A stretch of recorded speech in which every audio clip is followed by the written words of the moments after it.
Value मांगना चाह रहा हूँ तो मैं प्रिंट में लिखूंगा। मैंने बताया था आपको कि प्रिंट ऑफ में आप कोई भी डबल कोट के अंदर कुछ भी लिखते हैं तो वो एज इट इज प्रिंट हो जाता है। मैंने बोला एंटर 2 नंबर, कोई भी 2 नंबर जो है वो एंटर करिए। अब ये फंक्शन जो मैसेज है ये जाएगा यूजर के पास, वहां से जब मैं वैल्यू लूंगा तो वो ली जाएगी किसके द्वारा, स्कैनफ के द्वारा। किसके द्वारा, स्कैनफ एक फंक्शन होता है उसके द्वारा। और लेंगे कैसे, ये सब बातें मैं एक एक करके सारी क्लियर करूंगा कि ये परसेंट डी मैं क्यों लगा रहा हूं। आप एक बार सिर्फ देखिए, डी इसलिए लगा रहा हूं कि मेरे को 2 नंबर इंटीजर टाइप के स्कैन करवाने हैं, एक इसके लिए और एक इसके लिए। मैंने ये कुछ लिख दिया।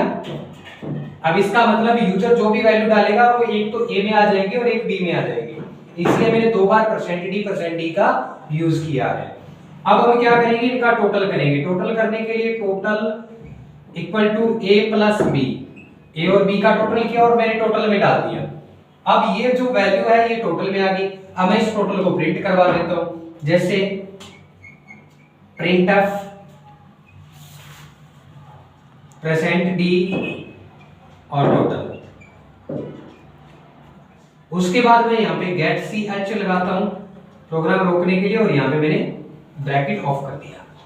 अब देखिए बच्चों, ये मैंने एक छोटा सा सिंपल सा प्रोग्राम लिखा है जिसमें यूजर से 2 नंबर लेने हैं, दोनों को जोड़ करके तीसरी वैल्यू में डाल देना है। अब आप जैसे इस प्रोग्राम को रन करोगे, कंट्रोल प्लस F9 करोगे, ये मेरा सोर्स कोड है और ये मेरा ऑब्जेक्ट कोड होगा। जैसे मैंने इस पे क्लिक किया, आप क्या करोगे, देखिए ये हेडर फाइल होगी, ये मेन फंक्शन हो गया। ये करने पे मेरे पास ये स्टेटमेंट लिखा हुआ मिलेगा मेरे को, एंटर 2 नंबर। जैसे ही मैंने इसको रन किया तो मेरे सामने ये चीज आई कि कोई भी 2 नंबर एंटर करिए।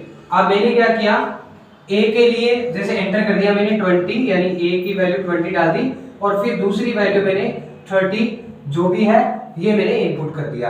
अब ये ए में चला जाएगा 20 और बी में आ जाएगा 30।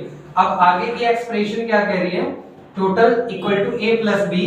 टोटल जो होगा वो हो जाएगा आपका, देखिए ये अंदर की प्रोसेस रहेगी internal, total equal to 20 plus 30, ये जो भी होगा 50, ये चला जाएगा अपने टोटल के अंदर।